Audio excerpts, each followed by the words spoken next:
Hey guys, welcome to target Sarkari Naukri. मैं Harshad Ali. Junior शिक्षक भर्ती 2021 की परीक्षा आपकी 17 अक्टूबर को होनी है। इसमें कुल आपसे 150 अंक के प्रश्न पूछे जाएंगे। 150 अंक में जो 50 अंक के प्रश्न है वो सामान्य अध्ययन यानी जनरल स्टडीज के पूछे जाएंगे, जो सभी के लिए अनिवार्य है। इनको आप छोड़ ही नहीं सकते, चाहे आपका मुख्य विषय कुछ भी रहा हो, चाहे एसएसटी हो, चाहे साइंस एंड मैथ्स हो, चाहे लैंग्वेज का पेपर हो। लेकिन 50 अंक के क्वेश्चंस आपको करने हैं हर हालत में, सामान्य अध्ययन के जीएस के। तो ये सफलता प्रैक्टिस सेट आज हमारा पहला होगा, जो कि जीएस के लिए होगा। इसमें हम अलग अलग विषय यानी पर्यावरण, इतिहास, भूगोल, नागरिक शास्त्र, अर्थशास्त्र, यूपीजी के करंट अफेयर्स, इन क्वेश्चंस को शामिल करते हुए एक कंबाइंड प्रैक्टिस सेट का डिस्कशन हम करेंगे। तो इसमें आप चेक करिए आपके कितने क्वेश्चंस सही होते हैं। तो सामान्य अध्ययन का ये प्रैक्टिस सेट नंबर हमारा 1 है। तो जो लोग इस चैनल पर नए हैं, सब्सक्राइब करके बेल आइकन को प्रेस कर लीजिएगा ताकि हमारे वीडियोस के नोटिफिकेशंस आपको समय से मिल सके। साथ ही वीडियो को लाइक भी कर दीजिए। जूनियर शिक्षक भर्ती 2021 की तैयारी में आज सफलता प्रैक्टिस सेट नंबर 1 को डिस्कस करेंगे। ये प्रैक्टिस सेट आपके लिए जो सामान्य अध्ययन यानी जनरल स्टडीज का पेपर 1 है, जो सभी के लिए अनिवार्य है, जिसमें 50 अंक के प्रश्न आपसे पूछे जाएंगे। सेम उसी पैटर्न पर इन प्रैक्टिस सेट्स को हमने डिजाइन किया है पेपर 1 के लिए। तो चलिए शुरुआत करते हैं अपने इस सफलता प्रैक्टिस सेट की। वीडियो को आपसे रिक्वेस्ट है लाइक जरूर कर दीजिएगा और यहाँ चेक करते चलिए। एक क्वेश्चन के साथ साथ आपको हम यहाँ पर एडिशनल क्वेश्चंस को भी डिस्कस करेंगे। आप चेक करिए आपके कितने प्रश्न सही होते हैं। चलिए पहला प्रश्न देखेंगे आज का। निम्नलिखित में से कौन मानव जनित जीवोम का एक उदाहरण है? Which of the following is an example of anthropogenic biome? Anthropogenic का मतलब होता है मानव के द्वारा निर्मित या ह्यूमन ने जो प्रिपेयर किया है, अपने हाथों से उसको बनाया है। तो यहां प्रश्न में मानव जनित या तो आपको पारितंत्र देगा या पारिस्थितिकी तंत्र देगा। मानव जनित पारिस्थितिकी तंत्र का एक उदाहरण है या मानव जनित जीवोम, एक ही बात है। तो देखिए फ्रेश वाटर जो जल तंत्र होता है, फ्रेश वाटर आपको कहां पर मिलता है? ये नदियों में मिलता है। तो नदियां जो है प्रकृति ने हमें दी है, तो ये क्या हो गया? ये नेचुरल जीवोम हो गया। ग्रासलैंड्स, घास के मैदान जो है प्रकृति ने हमें दिए हैं। दूसरा रेन फॉरेस्ट जो वर्षा वन है, ये वन भी हमें किसने दिए? प्रकृति ने। अगर हम देखें क्रॉपलैंड जो फसली भूमि है, जिन ऐसी भूमि, ऐसी लैंड जिन पर फसल उगाई जाती हैं, वो तो मानव अपनी ज़रूरत के अकॉर्डिंग ही क्या है, फसलों को उगाता है। तो जो फसल वाली भूमि होती हैं जिन पर खेती की जाती है, चाहे गेहूं की खेती हो, चाहे धान की खेती हो, कोई भी खेत हो सकता है, तो ऐसा कोई भी खेत या क्रॉपलैंड कहलाएगा ये मानव जनित जीवोम या एंथ्रोपोजेनिक बायोम। तो इसका आंसर होगा ऑप्शन डी। आंसर करेंगे क्रॉपलैंड, इसका सही आंसर फसली भूमि। बाकी ये तीनों क्या हैं? प्राकृतिक जीवोम है या प्राकृतिक पारितंत्र के एग्जाम्पल हैं। और ये अकेला क्या है? एंथ्रोपोजेनिक या मानव जनित जीवोम का उदाहरण है। सवाल नंबर 2, डाचीगाम राष्ट्रीय उद्यान निम्नलिखित में से किससे संबंधित है?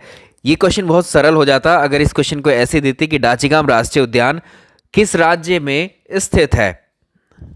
लेकिन अब इसका जो है आपको स्पेशल फीचर की बात कर रहा है इसके, यानी ये डाचीगाम नेशनल पार्क जो है कौन से जानवर के लिए फेमस है? डाचीगाम राष्ट्रीय उद्यान ये जम्मू कश्मीर में है। जम्मू कश्मीर में कहाँ? श्रीनगर में है। और यहाँ पर एक हिरन पाई जाती है इस राष्ट्रीय उद्यान में। इस हिरन का नाम है हंगूल, या इसे ही कहा जाता है कश्मीरी स्टैग। ठीक है, तो ये हंगूल हिरन के लिए बहुत फेमस है ये राष्ट्रीय उद्यान। ऑप्शन डी इसका सही आंसर होगा। सवाल नंबर अगला, विश्व जैव विविधता दिवस वर्ल्ड बायोडाइवर्सिटी डे किस तारीख को सेलिब्रेट किया जाता है? इंपॉर्टेंट है ये प्रश्न बेहद। एक सवाल और पूछता है कि जो जैव विविधता यानी बायोडाइवर्सिटी जो शब्द है, ये वर्ड है, इसको किसने कॉइन किया था? किसने ये वर्ड का यूज़ पहले किया था? ये थे वॉल्टर जी रोजेन ने दिया था। ठीक है, वॉल्टर जी रोजेन ने दिया था। और इसमें अभी पूछा है कब मनाया जाता है? 22 मई को। आंसर होगा ऑप्शन बी 22 मई। 22 मई क्या है? जैव विविधता दिवस के रूप में मनाया जाता है। 2021 में मनाया गया, तो इसका थीम आपको पता होना चाहिए। 2021 वाले का थीम भी, और अभी तो लेटेस्ट में यही पूछा जाएगा आप। तो ये थीम जरूर याद रखें आप। हम समाधान का हिस्सा हैं, we are the part of the solution. और ये 2020 का थीम अगर आपसे पूछे तो इसमें आप याद रखेंगे our solution are in nature. दोनों में आप देख सकते हैं सोल्यूशन शब्द का इस्तेमाल किया गया है, तो बहुत ध्यान से आपको इसके ऑप्शन चुनने होंगे। ठीक है, 21 का पूछे तो 21 वाला चुनना है, अगर 20 का पूछे तो 20 वाला चुनना है। ये थीम हिंदी में भी पूछा जा सकता है, हमारे समाधान प्रकृति में है। सवाल नंबर अगला देखेंगे, वैश्विक ऊष्मन के फलस्वरूप निम्नलिखित में से किसकी बारंबारता और प्रचंडता बढ़ रही है? इसको हम बोलते हैं ग्लोबल वार्मिंग, इंग्लिश में वैश्विक ऊष्मन को। देखिए इसमें एक शब्द है वैश्विक ऊष्मन में, जो ग्लोबल शब्द है, ग्लोबल शब्द जो है ये ग्लोब से बना है, यानी पृथ्वी से बना है। तो ग्लोब का मतलब होगा पृथ्वी, वार्मिंग का मतलब, वार्म मतलब गर्म होना, पृथ्वी का गर्म होना। ठीक है, पृथ्वी का गर्म होने का मतलब है पृथ्वी पर जो हम लोग रह रहे हैं इसकी सतह पर, यहाँ पर जो हमारे आसपास जो वातावरण है, जो पर्यावरण है, वातावरण है, इसमें जो टेम्परेचर, इसमें जो तापमान की वृद्धि होती है, आप देखते हैं आपको हर साल, अभी जैसे गर्मी का मौसम है तो आप देखते हैं हर साल आप बोलते हैं कि भाई पिछले साल से इस साल बहुत ज़्यादा गर्मी है, आज का दिन बहुत गर्म है। तो यही क्या है, टेम्परेचर का इंक्रीज़ होना है पृथ्वी के वातावरण का, यही ग्लोबल वार्मिंग कहलाता है सिंपल शब्दों में। तो ऐसा कह सकते हैं जो हमारी पृथ्वी है, पृथ्वी के वातावरण में जो तापमान में लगातार वृद्धि हो रही है, बढ़ोतरी हो रही है, इसी को ग्लोबल वार्मिंग हम कहते हैं। और हमारा जो वातावरण है ये गर्म क्यों होता है? जी हाँ, इसमें बहुत सारी गैसेस कंट्रीब्यूट करती हैं जिन्हें हम ग्रीन हाउस गैसेस कहते हैं, अलग टॉपिक में डिस्कस कर रहे होंगे। तो जब वायुमंडल में कार्बन डाइऑक्साइड की मात्रा लगातार बढ़ती जाती है तभी वायुमंडल में तापमान की बढ़ोतरी भी होती है। और जब टेम्परेचर बढ़ जाता है यहाँ का एटमॉस्फेयर का या वातावरण का पृथ्वी के, तो इससे बहुत सारे असर देखने को मिलते हैं, इसके बहुत सारे प्रभाव हमें देखने को मिलते हैं। इससे जो ग्लेशियर हैं, जो बर्फ़ के पहाड़ हैं, उसमें कमी आती है और एक तरीके से क्या होता है, तूफान की कंडीशन भी पैदा होती हैं, समुद्र का जो जल स्तर है वो भी बढ़ जाता है, इससे चक्रवात आते हैं, बवंडर आते हैं समुद्र में, आपने देखे होंगे। तो ये क्या है, ये क्या करती है, यानी ग्लोबल वार्मिंग की वजह से क्या क्या हो रहे हैं, एक तरीके से क्या, किसकी प्रचंडता बढ़ रही है, साइक्लोन्स भी आते हैं, इससे तूफान भी आते हैं और बवंडर भी आते हैं, हरिकेन्स। ये क्या है, ऑल ऑफ दीज, ये सारे ही कारण, ये सारे ही प्रभाव हैं किसके, सारे प्रभाव हैं किसके, ग्लोबल वार्मिंग के। यानी पृथ्वी का जो वायुमंडल है उसका टेम्परेचर जब बढ़ रहा है हर साल, तो उसकी वजह से ये क्या है, ये सब क्या है, एज अ रिजल्ट हमें देखने को मिलते हैं। क्वेश्चन नंबर अगला, निम्नलिखित में से कौन सा स्ववासन संरक्षण रणनीति का उदाहरण नहीं है? क्वेश्चन जरा ध्यान से पढ़ना है। स्ववासन संरक्षण का क्या मतलब होता है, या इसी को हिंदी में लिखा हुआ आपको कभी मिलेगा स्वस्थाने, स्वस्थाने संरक्षण मिल सकता है आपको, यहाँ स्ववासन लिखा है। इंग्लिश में इसको बोलते हैं इन सीटू कंजर्वेशन। आप जानते हैं जो जीव जंतु पशु पक्षी हैं वो क्या है, जंगलों में रहते हैं, उनका प्राकृतिक आवास जंगल हैं, फॉरेस्ट होते हैं। अगर हम जीव जंतुओं को, जैसे शिकार होते हैं, पेड़ों को काट लिया जाता है, वनों को, उनकी लकड़ियों को बेच लिया जाता है, बहुत कीमती कीमती लकड़ियाँ होती हैं, ऐसी जानवर होते हैं, जानवरों को मारकर, उनका एक तरीके से जानवरों का शिकार करके उनको मार दिया जाता है, अपने फ़ायदे के लिए उनको बेचा भी जाता है। तो ये क्या है, एक थ्रेट है, एक खतरा है इन जीव जंतुओं पर, वनस्पतियों पर।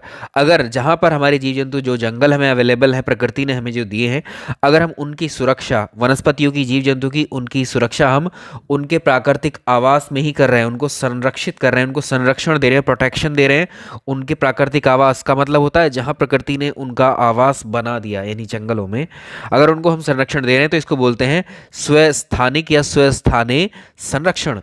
अगर ऐसा नहीं हो पाता है, इन जंगलों के जानवरों पर ज़्यादा खतरा है, उन जानवरों को वहाँ से निकालकर, वनस्पति पेड़ पौधों को वहाँ से ले आकर किसी दूसरे स्थान पर उनको सुरक्षा दी जाती है। जैसे कि आप देखते हैं जू होते हैं, चिड़ियाघर में, भाई जंगलों के जानवरों को लाकर के चिड़ियाघर में रखा जाता है, उनको संरक्षित करने के लिए, उनको सुरक्षा देने के लिए। तो वो कहलाते हैं हमारे एक्स सीटू कंजर्वेशन।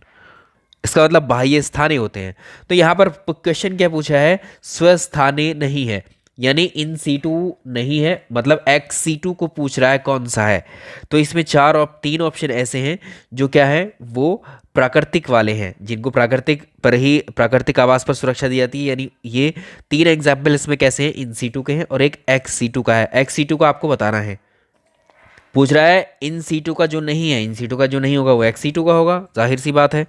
तो इसमें अगर हम देखें, बायोस्फीयर रिजर्व जो होते हैं वो प्राकृतिक संरक्षण होता है, प्राकृतिक जगहों पर संरक्षण दिया जाता है जीव जंतुओं को और वनस्पतियों को। तो जैव मंडल आगार बायोस्फीयर रिजर्व तो क्या है, ये एक तरीके से, ये क्या है भाई, इन सीटू, मैं इनके आगे लिख देता हूँ, ठीक है, यहाँ पर ये इन सीटू है, ये इन सीटू है। दूसरा देखें, दूसरा क्या है, बॉटेनिकल गार्डन्स। बॉटेनिकल गार्डन्स क्या होते हैं, या पहले नेशनल पार्क देखो, नेशनल पार्क भी क्या है, इन सीटू है, क्योंकि यहाँ पर जो है जो एरिया पहले से फॉरेस्ट है उसको सुरक्षित कर दिया जाता है वहीं पर। पवित्र उपवन भी जो है ये क्या है, इन सीटू है। अगर हम बॉटेनिकल गार्डन की बात करें, बॉटेनिकल गार्डन में क्या होता है, जो वनस्पतियाँ, पेड़ पौधों, जो अच्छे फ्लावर्स की अलग अलग तरह की जो वनस्पतियाँ होती हैं, अगर किसी जगह सुरक्षित नहीं है तो उन वनस्पतियों को वहाँ से ले जा करके किसी दूसरे स्थान पर संरक्षित किया जाता है, ये होते हैं बॉटेनिकल गार्डन्स। और इसका आंसर हो जाएगा ऑप्शन बी, वनस्पति बाग। सवाल नंबर अगला, सूर्य के प्रकाश से पराबैंगनी विकिरण, इसको हम क्या कहते हैं, अल्ट्रावायलेट रेडिएशन, अभिक्रिया में निम्न में से क्या पैदा करती है। जो अल्ट्रावायलेट रेडिएशन होती है, जो सूर्य का प्रकाश होता है, जो सनलाइट होती है, उसमें तीन तरह की लाइट्स होती हैं। एक तो अल्ट्रावायलेट लाइट या अल्ट्रावायलेट रेडिएशन, दूसरी इंफ्रारेड, तीसरी होती है विजिबल लाइट। जो पेड़ पौधे होते हैं हमारी पृथ्वी पर, वो पेड़ पौधे, इसमें से जो विजिबल लाइट है यानी दृश्य प्रकाश है, ये दृश्य प्रकाश जो है इसमें 7 कलर्स होते हैं, ठीक है। और इन 7 कलर्स या विजिबल लाइट या दृश्य प्रकाश की उपस्थिति में, या आप कह सकते हैं दृश्य प्रकाश में ही फोटोसिंथेसिस की प्रक्रिया होती है, ठीक। तो ये फोटोसिंथेसिस के लिए है। अब बात करें अल्ट्रावायलेट रेडिएशन, हमारे शरीर पर जब पड़ जाए तो ये स्किन कैंसर कॉज कर सकती है, ठीक है। तो ये हमारे शरीर के लिए हार्मफुल होती है, सनलाइट में प्रेजेंस होती है ये इसकी। दूसरा, जो एटमॉस्फेयर है, हमारा एटमॉस्फेयर में जो ऑक्सीजन मौजूद है, उस ऑक्सीजन अणुओं के साथ में जो सूर्य की पराबैंगनी किरणें होती हैं, ये अभिक्रिया करके ओजोन का निर्माण कर लेती हैं, ठीक है, ओजोन का निर्माण कर लेती हैं। तो इसका आंसर होगा option third, option C, ultraviolet radiation forms क्या फॉर्म करती हैं ये, ओजोन, O3, ठीक है, O3 ओजोन बोलते हैं इसको। तो हम क्या कह सकते हैं, जो ओजोन है, ozone gas produced naturally in the stratosphere, जो लेयर्स होती हैं एटमॉस्फेयर की, जिसमें पहली लेयर होती है जो पृथ्वी के बिल्कुल टच में होती है, वो होती है ट्रोपोस्फियर यानी क्षोभ मंडल। उसके बाद दूसरी लेयर है वायुमंडल की हमारे, स्ट्रेटोस्फियर, इसको हम कहते हैं समताप मंडल। और इसी समताप मंडल में क्या पाई जाती है, ओजोन की लेयर पाई जाती है। और ये क्या करती है, एक तरीके से पराबैंगनी किरणों को अवशोषित कर लेती है। सवाल अगला, निम्नलिखित युग्मों में से कौन से सुमेलित नहीं है। एक ऐसा है जो सही मैच नहीं है, बाकी 3 राष्ट्रीय उद्यान आपको बताने हैं। 3 राष्ट्रीय उद्यान सही हैं, कहाँ पर लोकेटेड है। आज हम पर्यावरण का अलग से प्रैक्टिस सेट करेंगे, 50 क्वेश्चन का लगभग, उसमें 50 क्वेश्चन होंगे, स्पेशली होगा बिल्कुल वो पर्यावरण का, ठीक है। इस वाले सेट से अलग होगा वो। पहला देखिए, बांदीपुर राष्ट्रीय उद्यान, बांदीपुर नेशनल पार्क जो है ये कर्नाटक में है, ये तो सही सुमेलित है। मानस वन्यजीव अभयारण्य, मानस वाइल्ड लाइफ सेंचुरी कहाँ पर है, असम में है, ये भी सही है। अगला देखिए, पेरियार वन्यजीव अभयारण्य, ये केरल में है, ये केरल में है। और सिमलीपल जो नेशनल पार्क है ये यहाँ मध्य प्रदेश बताया है इसमें, इसको याद रखिएगा, ये मध्य प्रदेश में नहीं है, ये कहाँ पर है, उड़ीसा में है, उड़ीसा में है ये।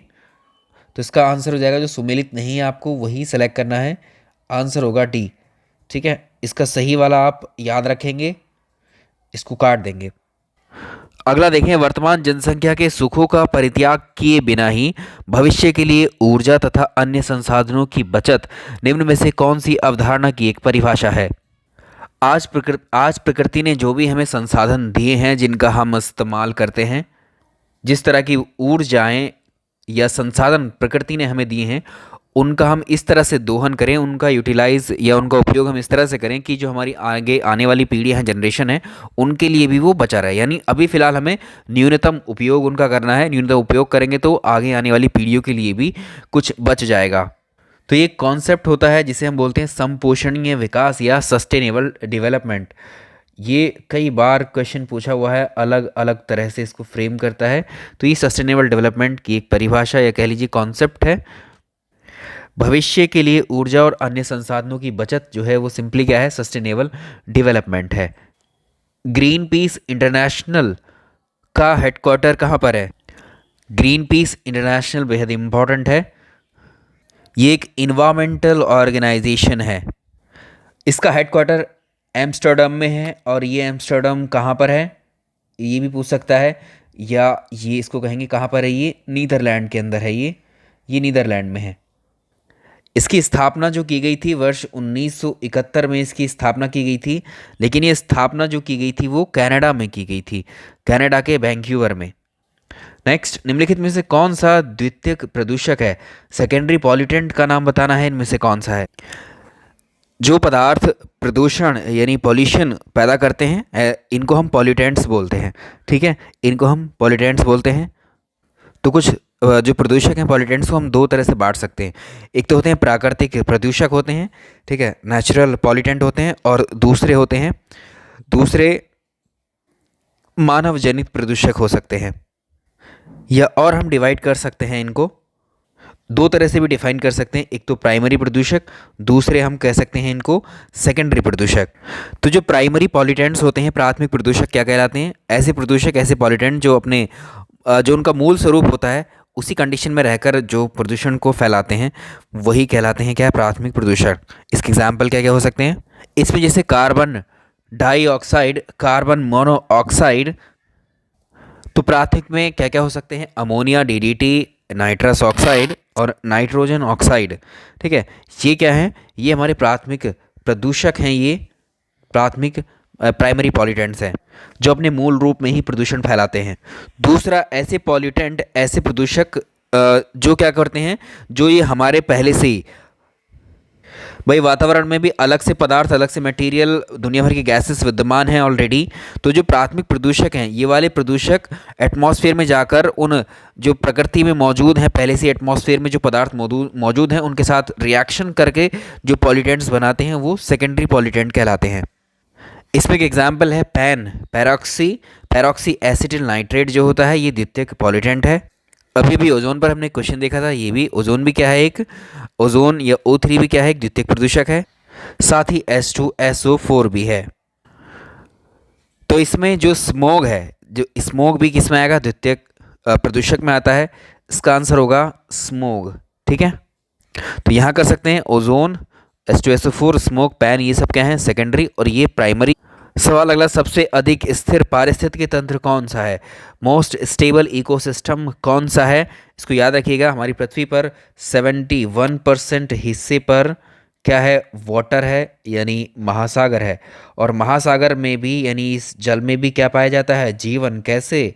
यहाँ पर अंदर जो महासागरीय वनस्पतियाँ भी पाई जाती हैं, इसमें वेजिटेशन भी पाया जाता है अंदर, ठीक है। प्लस और क्या पाया जाता है? जीव भी पाए जाते हैं, एनिमल्स भी पाए जाते हैं इसके अंदर। तो क्या है? जहाँ पर पानी अवेलेबल है, अंदर चट्टानें हैं, पत्थर हैं, ठीक है, सभी चीज़ें अवेलेबल हैं, एनिमल्स हैं, तो वो क्या है? एक तरीके से इकोसिस्टम है। तो ये जो महासागरों का इकोसिस्टम है, इसको माना जाता है, ये क्या है? ये स्टेबल है।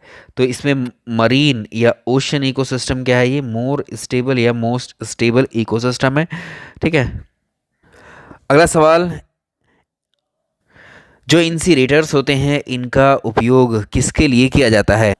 इलेक्ट्रॉनिक वेस्ट, आप जानते क्या होता है? इलेक्ट्रॉनिक वेस्ट जो भी होता है, जो भी इलेक्ट्रॉनिक आइटम्स हम यूज़ करते हैं, एलईडी, टीवी, मॉनिटर्स, स्क्रीन्स, ये सब क्या हैं? ये सब क्या हैं? ये इलेक्ट्रॉनिक वेस्ट हैं, या ई वेस्ट इनको बोलते हैं।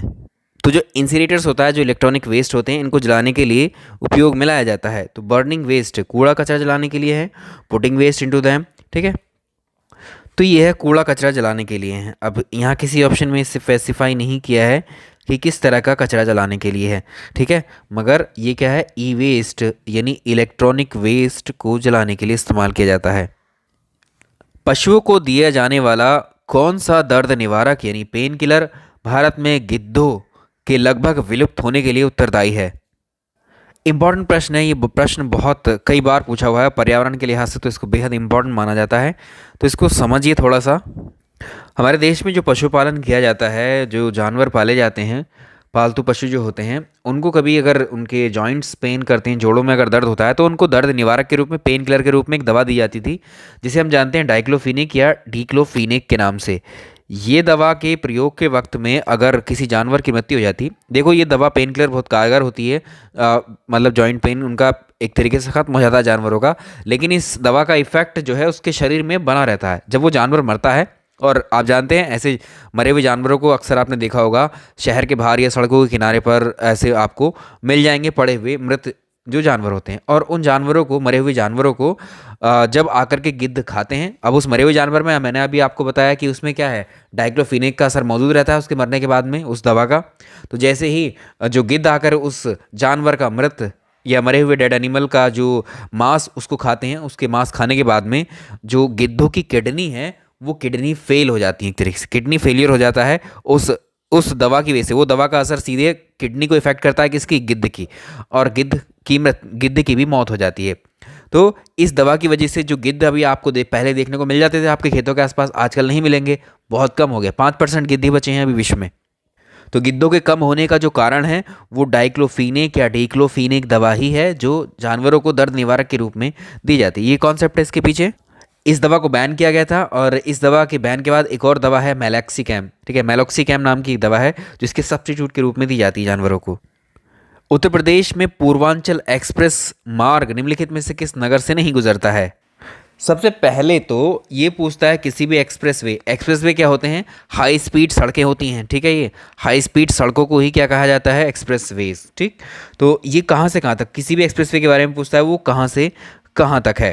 तो इसको हम याद रखेंगे, ये लखनऊ से लेकर के, इसको याद रखेंगे, ये पूर्वांचल एक्सप्रेसवे है, ये लखनऊ से लेकर कहाँ तक है, गाज़ीपुर तक। लखनऊ से लेकर गाज़ीपुर तक है। लखनऊ में कहाँ से शुरू होता है, लखनऊ में ये चंदसराय से शुरू होता है। लखनऊ में ये चंदसराय से शुरू होकर के गाज़ीपुर में कहाँ तक जाता है, गाज़ीपुर के हैदरिया तक ये जाता है, ठीक है, गाज़ीपुर के हैदरिया तक जाता है। और ये इसकी जो डिस्टेंस है, ये इसकी जो लंबाई है इस रूट की, वो 354 किलोमीटर है, ठीक है। तो ये समझ में आ गया कहाँ पर है, ये उत्तर प्रदेश में है। उत्तर प्रदेश से ये कहाँ कहाँ गुजरता है, उत्तर प्रदेश के ये 9 जिलों से होकर के गुजरता है, ठीक है, 9 जिलों से होकर के ये गुजरता है। एक तो ये समझ में आ गया आपको कहाँ पर है। दो तो ये आपके सामने ही है, लखनऊ गाज़ीपुर आ गए। उसके बाद में अगर हम देखें तो ये फैज़ाबाद से भी जाता है, ठीक, फैज़ाबाद से जाएगा, ये आजमगढ़ से भी जाएगा, और ये मऊ से भी जाएगा, ठीक है। कितने हो गए, 1 2 3 4 5। बस्ती से ये नहीं जाता है। तो कुल मिलाकर 9 हो गए। एक लखनऊ, गाज़ीपुर, फैज़ाबाद, अंबेडकर नगर, सुल्तानपुर, अमेठी, और यहाँ पर फैज़ाबाद, आजमगढ़, मऊ, इनसे होकर के गुजरता है, बस्ती से नहीं जाता। भारत में बाघ परियोजना कब शुरू की गई थी? हमारे देश में बाघों के संरक्षण के लिए जो प्रोजेक्ट टाइगर है, इसकी शुरुआत की गई थी वर्ष 1973 में, ठीक है। डी ऑप्शन को कर लेंगे, वर्ष 1973, ठीक है। बाघ परियोजना से संबंधित अगर हम बात करें तो बाघ परियोजना 1973 में शुरू की गई थी, और हाथी परियोजना ये प्रोजेक्ट एलिफेंट 1992 में आया था। वर्तमान में हमारे देश में वर्ष 2021 तक 52 टाइगर रिजर्व हैं। तो 2021 तक 52 टाइगर रिजर्व हो चुके हैं भारत में, और 52वां टाइगर रिजर्व है RVTR के नाम से, इसको बोलते हैं रामगढ़ विषधरी टाइगर रिजर्व, जो कहाँ पर है, जो राजस्थान के अंदर है।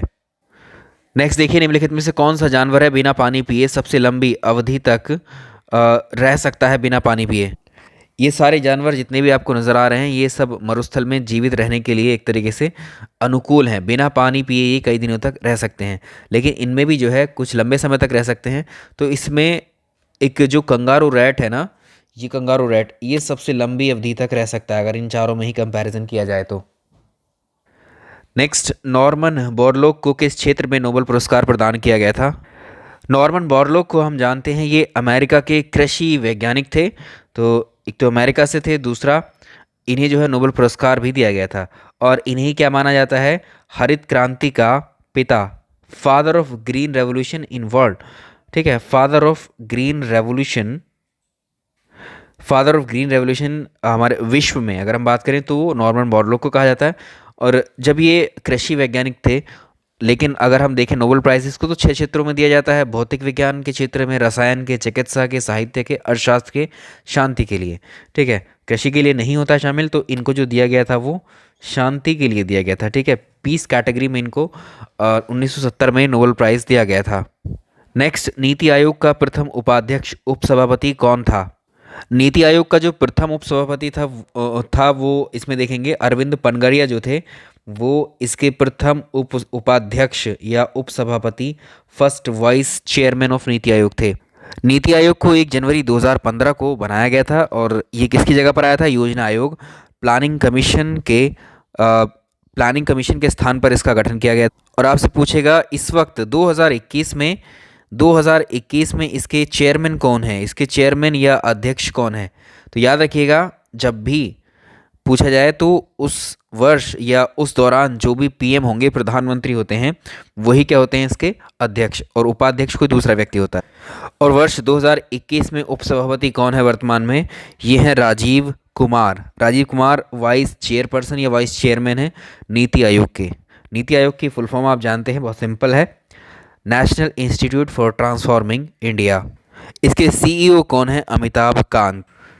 निम्नलिखित में से कौन सा एक संविधानेतर संस्था है? कौन सी कॉन्स्टिट्यूशनल एजेंसी है? ऐसे प्रश्न बहुत पूछे जाते हैं आपकी परीक्षाओं में। देखो, कुछ संस्थाएं ऐसी हैं जिसको भारत सरकार को लगता है ज़रूरत है तो एक सिंपल प्रस्ताव के माध्यम से उसको बना दिया गया, लेकिन उसका हमारे संविधान में कोई जिक्र नहीं है। कुछ ऐसी संस्थाएं हैं जिनको संविधान में एक कानून बनाकर ही क्या किया गया है, कानून के तहत बनाया गया है उनको, और संविधान में वो मेंशन भी हैं। ठीक है, ये आप कह सकते हैं। तो जैसे इसमें देखो, यूनियन पब्लिक सर्विस कमीशन, ये क्या है? ये संविधान में गठित संस्था है। ठीक है, अनुच्छेद 315 में इसका जिक्र है, आर्टिकल 315। यूपीएससी संघ लोक सेवा आयोग। फाइनेंस कमीशन आर्टिकल 280 में है ये, आर्टिकल 280 में है वित्त आयोग। तो ये भी क्या है? संविधान का हिस्सा है। अगला देखो, यहाँ पर जो क्वेश्चन में पूछा है वो कॉन्स्टिट्यूशनल एजेंसी नहीं पूछा है, वो है एक्स्ट्रा कॉन्स्टिट्यूशनल एजेंसी। ठीक है, एक्स्ट्रा कॉन्स्टिट्यूशनल एजेंसी के बारे में पूछा है। इलेक्शन कमीशन को आप जानते हैं, ये आर्टिकल नंबर 324 में मिलता है। और नीति आयोग क्या है? नीति आयोग या जो योजना आयोग है, प्लानिंग कमीशन है, ये दोनों एक ही हैं। ये दोनों क्या हैं? एक्स्ट्रा कॉन्स्टिट्यूशनल एजेंसी हैं। ठीक है, ये भारत के संविधान में इनका जिक्र नहीं है, सरकार ने एक प्रस्ताव के माध्यम से इनको बनाया है और कभी भी इनको ख़त्म कर सकती है। तो ये क्या है? ये हमारी कॉन्स्टिट्यूशनल एजेंसी है और ये एक्स्ट्रा कॉन्स्टिट्यूशनल है। निम्नलिखित में से कौन कीटों से प्राप्त नहीं होता है? इंसेक्ट से क्या नहीं मिलता है भाई? इंसेक्ट से हमें रेशम मिलती है, शहद मिलता है, लाख मिलती है, लेकिन क्या नहीं मिलता है? ये पर्ल, मोती नहीं प्राप्त होता है। नेक्स्ट देखिए, हरित गृह प्रभाव यानी what is green house effect क्या होता है? तो याद रखिएगा, जो हमारा एटमॉस्फेयर है, एटमॉस्फेयर में हमारे ऐसी भी गैसें हैं जिनकी वजह से जो क्या करती हैं, जो टेम्परेचर को होल्ड करके रखती हैं, एक तरीके से टेम्परेचर को बढ़ाने का कार्य करती हैं। इन्हीं गैसों को हम ग्रीन हाउस गैस कहते हैं और इस इफेक्ट को हम क्या कहते हैं? कुछ ऐसी गैसों की वजह से जिससे हमारे वातावरण का तापमान बढ़ जाता है, उसे हम ग्रीन हाउस इफेक्ट भी बोलते हैं। और इसी को हम ग्लोबल वार्मिंग के नाम से भी जानते हैं, जो भी पीछे हमने डिस्कस किया है। तो ग्लोबल वार्मिंग को ही क्या है, एक तरीके से हम ग्रीन हाउस इफेक्ट से कनेक्ट कर सकते हैं। तो ये वैश्विक तापमान में वृद्धि में ये क्या करता है? हेल्प करता है, green house effect. Option A. Next, निम्नलिखित में से कौन सा प्राकृतिक गैस का मुख्य भाग है? इसमें मेन कंपोनेंट बताना है आपको। नेचुरल गैस का जो मेन कंपोनेंट है वो कौन सा है? जो नेचुरल गैस होती हैं इसमें मीथेन भी पाई जाती है, प्रोपेन भी पाई जाती है और ब्यूटेन भी पाई जाती है। सबसे ज़्यादा इसमें कौन सी गैस मिलेगी आपको? Methane gas. मीथेन गैस का फॉर्मूला आप जानते हैं। मीथेन गैस का फॉर्मूला है, रासायनिक सूत्र है CH4, और ये लगभग 80 से 90% तक पाई जाती है किस में? ठीक है, नेचुरल गैस में। तो इसका मेन कंपोनेंट हो गया। मीथेन गैस जो दलदली क्षेत्र होते हैं इनमें भी पाई जाती है, इसलिए इसको मार्श गैस के नाम से भी जाना जाता है। ठीक है, इसको मार्श गैस के नाम से भी जाना जाता है। अगला देखिए, इसमें से ग्राफीन। ग्राफीन क्या होता है? ये नैनो स्ट्रक्चर होता है किसका? कार्बन का। ग्राफीन क्या है? कार्बन का नैनो स्ट्रक्चर है। जो धुआं होता है, आपने देखा जब धुआं होता है हमारी आंखों में लगता है तो आंखों से आंसू आने लगते हैं। तो धुएं में आंखों को प्रभावित करने वाला कौन सा शक्तिशाली उत्तेज्य होता है? इरिटेंट कौन सा होता है? अभी अभी हमने पढ़ा था PAN के बारे में। जो PAN है इसको बोलते हैं इसे बोलते हैं पैराक्सी एसिटाइल नाइट्रेट, जो कि क्या है? सेकेंडरी पॉल्यूटेंट होता है और ये धुएं में मौजूद होता है, जो आंखों में सबसे ज़्यादा जलन पैदा करता है। तो इसका आंसर होगा ऑप्शन डी। इसका आंसर होगा ऑप्शन डी। निम्नलिखित में से कौन सामान्य परिस्थिति में वृक्ष के पत्तों की सरसराहट का डेसिबल स्तर प्रदर्शित करता है? तो अगर हम देखें जो वृक्ष में पत्ते होते हैं उनकी जो सरसराहट होती है उससे 20 डेसिबल की ध्वनि उत्पन्न होती है। निम्नलिखित में से किसका वेग अधिकतम होता है? इसमें किसकी स्पीड बतानी है, किसकी ज़्यादा है? तो याद रखिएगा जो प्रकाश है, लाइट है, इन सब से फास्ट चलता है। इसकी लाइट की स्पीड आप जानते हैं 3 × 10⁸ मीटर पर सेकेंड की स्पीड से चलता है ये। इन सभी किरणों में जो प्रकाश है, लाइट है, इसका वेग स्पीड सबसे ज़्यादा होती है। जो हमारी साउंड होती है, जो ध्वनि होती है, उसकी स्पीड या वेलोसिटी कहाँ पर अधिकतम होगी? तो ये ध्वनि की स्पीड है वो सॉलिड में सबसे ज़्यादा, लिक्विड में उससे कम, गैस में उससे कम। तो इसमें आप देख लीजिए ऑप्शन में सबसे ज़्यादा ध्वनि की चाल जो होती है वो किसी ठोस में सबसे ज़्यादा होती है। ठीक है, ध्वनि का वेग ठोस में सबसे अधिक होता है, द्रव में उससे कम, और सबसे कम गैस में होता है। और जो निर्वात होता है ना, वैक्यूम, जो निर्वात होता है वैक्यूम, इसमें ये ट्रैवल नहीं करती है ध्वनि। ठीक है, तो इसमें क्या आंसर हो जाएगा इसका? यहाँ पर देखिए स्टील, वाटर, एयर, वैक्यूम। तो यहाँ पर ये जो स्टील है ये सॉलिड है। ठीक है, सॉलिड में आपको पता है सबसे ज़्यादा तेज संचरित होती है ध्वनि। ये क्या है? वाटर क्या है? लिक्विड है।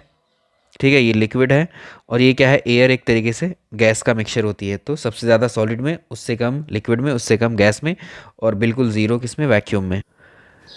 मीथेन गैस निम्नलिखित में से किससे निकलती है या कहाँ से उत्सर्जित होती है? कहाँ से एमिट होती है मीथेन गैस?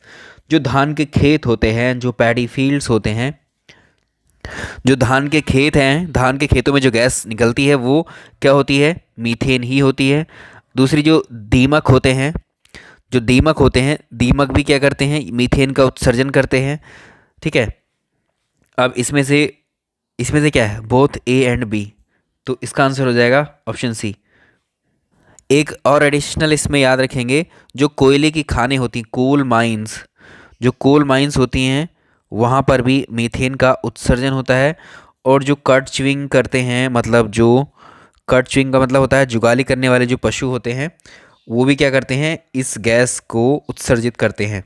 सवाल नंबर अगला, निम्नलिखित में से किसका आविष्कार विल्हेम रॉन्टजन के द्वारा किया गया था? विल्हेम रॉन्टजन ने जो आविष्कार किया था वो एक्स किरणों की खोज की थी। एक्स रे मशीन या एक्स रेज की खोज की गई थी इनके द्वारा। विद्युत चुंबक के विकिरणों में से किसकी ऊर्जा अधिकतम होती है? इलेक्ट्रोमैग्नेटिक रेडिएशन में किसकी ऊर्जा सबसे ज़्यादा होती है? ये होती हैं एक्स रेज, एक्स किरणों की। सवाल नंबर अगला, निम्नलिखित में से किसके द्वारा मानव विकास सूचकांक ह्यूमन डेवलपमेंट इंडेक्स को तैयार किया गया था या विकसित किया गया था? सबसे पहले इसको याद रखेंगे, ये यूएनडीपी के द्वारा विकसित किया गया यूनाइटेड नेशन डेवलपमेंट प्रोग्राम। इसको बोलते हैं यूनाइटेड नेशन डेवलपमेंट प्रोग्राम, संयुक्त राष्ट्र विकास कार्यक्रम। इसको पाकिस्तानी अर्थशास्त्री महबूबुल हक और अमर्त्य सेन के द्वारा तैयार किया गया था इसको। ठीक है, विकसित किसके द्वारा किया गया? यूएनडीपी के द्वारा।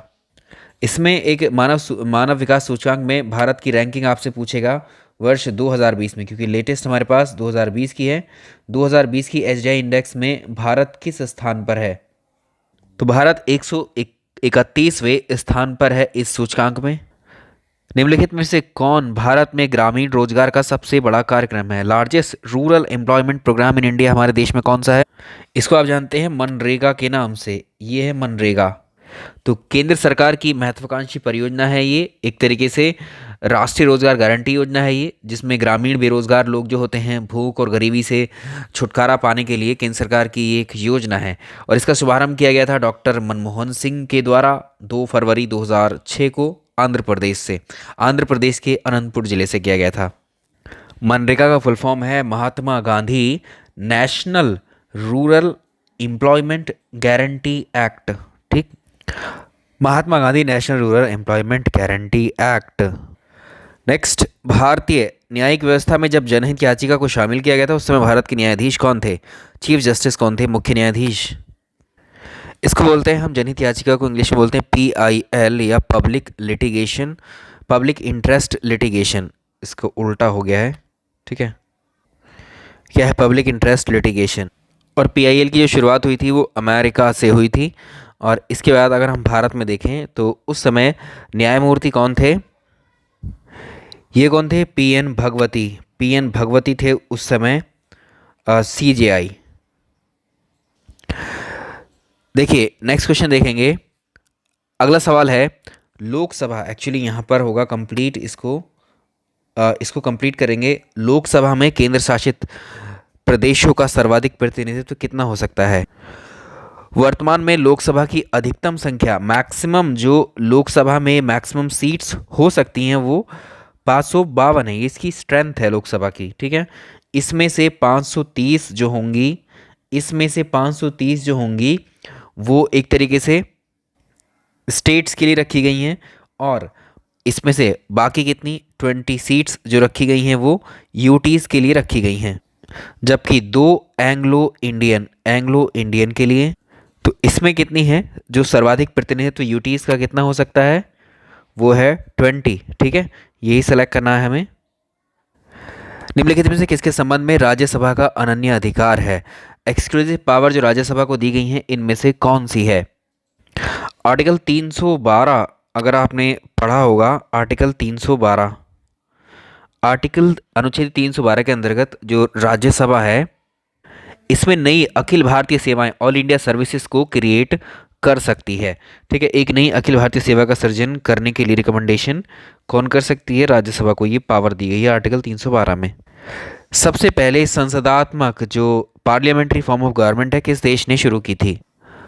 तो देखिए सरकार की जो संसदीय व्यवस्था है इसमें एक तरीके से इसको सबसे पहले जो शुरू किया गया था वो ब्रिटेन ने किया था, इंग्लैंड ने किया था, ठीक है। यानी ब्रिटेन को संसदीय प्रणाली की जननी कहा जाता है। तो हमारे देश में भी क्या है? पार्लियामेंट्री फॉर्म ऑफ गवर्नमेंट है, ठीक है, संसदात्मक सरकार है। दूसरा आपको ब्रिटेन में भी यही फॉर्मेट मिलेगा, जापान में भी, कनाडा में भी, ठीक है। भारत के संविधान की अंतिम बैठक की सही तिथि बताइए।